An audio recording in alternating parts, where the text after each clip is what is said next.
Welcome to What's New in AtHomeNet Classic. This video will cover new releases and enhancements for May 2011. We have a lot of great stuff to talk about. Let's start off by logging in as an administrator so we can get into it. So we've been talking about widgets within the website, particularly in the upped features, the last couple of months. This month we're really excited to introduce a revolutionary new concept. The Widget Wizard was created to give you the ability to customize your website's public and private home pages with widgets. This functionality will mostly be used for private homepage customization. The Widget Wizard also works on announcements, documents, and other favorited upped features. Let's start from the beginning. What exactly is a widget? We talked a little bit about widgets last month. Basically, they're a universal way of displaying your website information in a brief, easy-to-read format. They keep your content fresh and ensure that important information is at your residents' fingertips. Let's see it in action. You'll first want to go to your admin menu and scroll down to Settings. Here you'll see this menu item. And keep in mind you have to be logged in as a level 1 admin.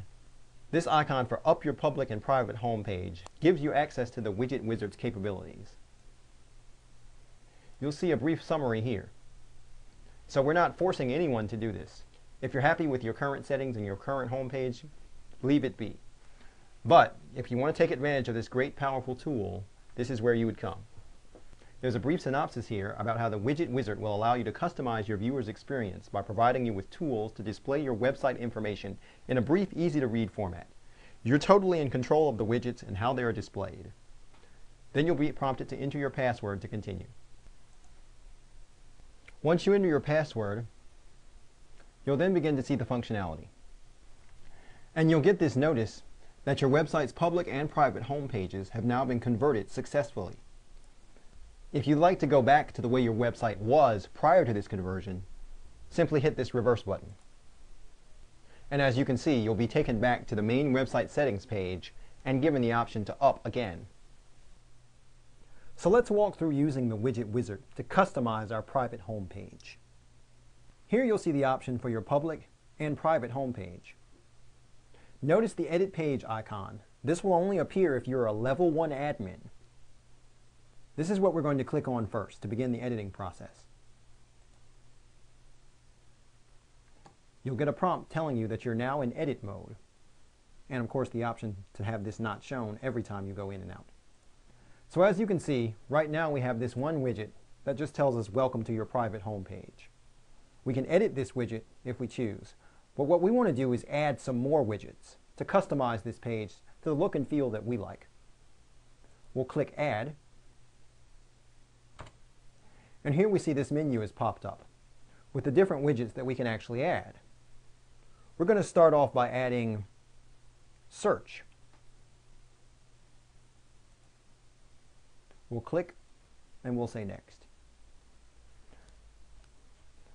Just for fun, let's change this from Search Website to Website Search. You can customize it to say whatever you'd like. We'll click Apply.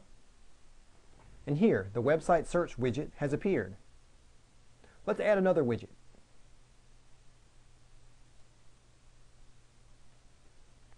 Now let's say we add the user profile. We'll click Next. We click Apply. Here you see the user profile has appeared. Let's keep going. Let's add the events calendar to our private homepage. We highlight, click Next. Maybe we want top 5 items instead of 10.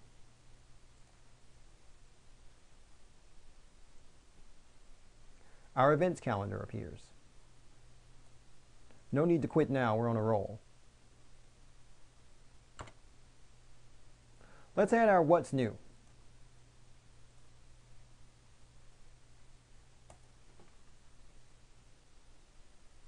As you can see, our What's New shows up. We'll add one more widget for announcements.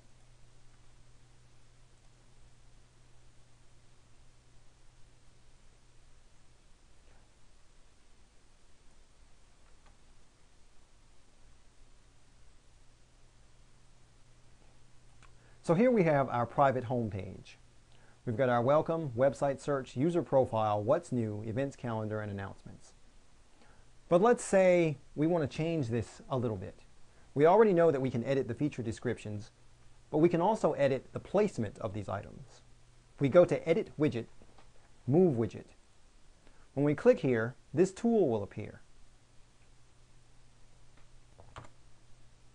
Let's say first and foremost, maybe we want to invert where the user profile and the website search are. Maybe we want the user profile in the top right-hand corner. We simply grab this widget, drag it up, place it. The two have inverted positions. Let's say we wanted to exchange the positions of what's new in events calendar. Simply click, drag over. All of the elements in your page are movable such as this. Once we've gotten our widgets where we'd like them placed, we can click on Done.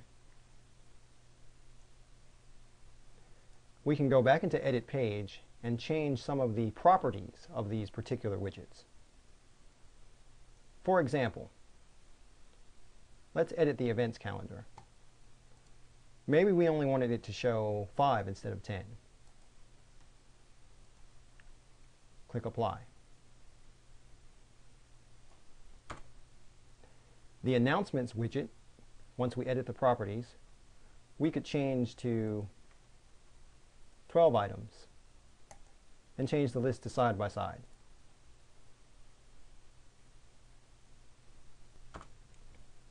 The customizations are entirely up to you. Use the widgets to become your own website wizard. We'll be releasing a more detailed video tutorial on all aspects of the Widget Wizard very soon. In the meantime, if you have questions, feel free to contact our support department. The next enhancement we have is to multi-connect AlertCast. We access that through the admin menu. This enhancement ensures that now when sending an AlertCast message through the multi-connect service, the message automatically will be posted as an announcement on your website, ensuring even more people see your important message. Let's see it in action.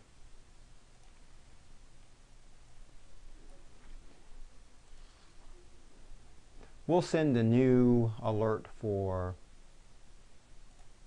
custom message.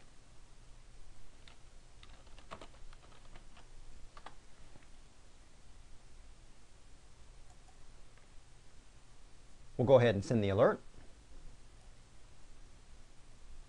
Then we'll move over to our announcements feature.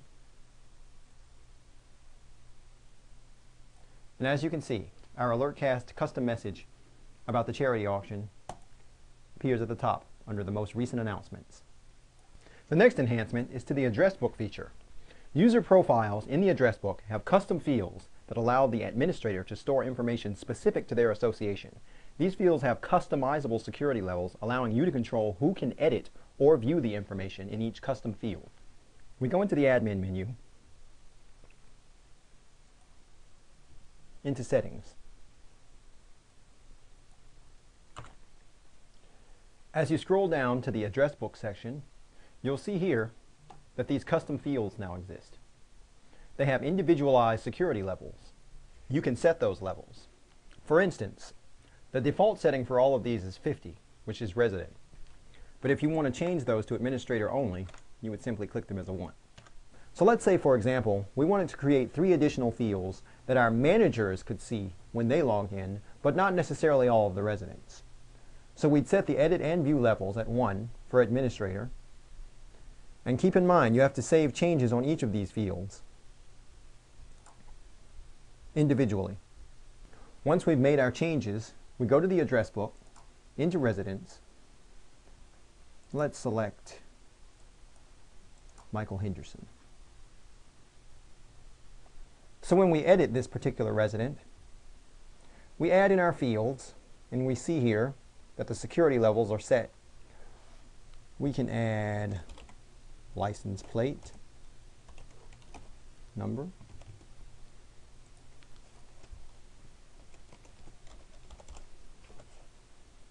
maybe a special gate pass code,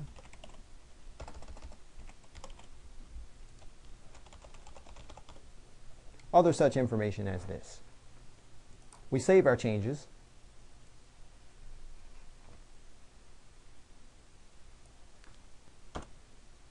And then as you can see, because I'm logged in as an administrator, I see these new fields. These fields will not appear to regular residents. So this comes in handy for that extra sensitive information that a manager may need to see, but the average person may not. This next enhancement is called Single Sign-On. If you have a master community website and individual websites for subdivisions within the community, or an association with separate websites for, say, large committees, Single Sign-On has been implemented to allow access to both sites with a single login and password. The login will be a seamless and secure transfer between the websites. Let's see it in action. As you can see, we've already logged into our master site. So we'll select the Single Sign-On, and here we'll see our sub-communities. We'll select Pinnacle Point, and just like that, I'm logged into Pinnacle Point as one of my sub-associations. Once here, I can always go back to Single Sign-On and log back into my other associations as well. A great convenience for master and sub-communities. This functionality can also be used in the cases of specific subdivisions within a community, such as a social committee or a special group that might need to be accessed by certain individuals. If you're interested in purchasing special websites for your subdivisions or committees, contact your account manager at sales@athomenet.com via email for more information and special pricing. Our last enhancement for May 2011, of course, falls into our email bulletins category. As you can see, we've designed some great new email bulletin templates for you to use in your community. Family campout, fishing, Glow Golf tournament, some safety issues. Browse through them all and start using them. And if you have suggestions, of course, we'd love to hear them. We're always trying to develop bulletins that you can use in your community based on your suggestions. So those are the enhancements for May 2011. We'll see you next month, and thanks for watching. That concludes this month's edition of What's New. We'd like to thank all of our existing clients for your time and for your business. As always, we encourage your feedback and ideas, so if you have any suggestions for new features or new enhancements to existing features, send us an email to support@athomenet.com. If you don't have website service with us and you like what you see, send us an email to sales@athomenet.com or give us a call at 1-800-556-7852.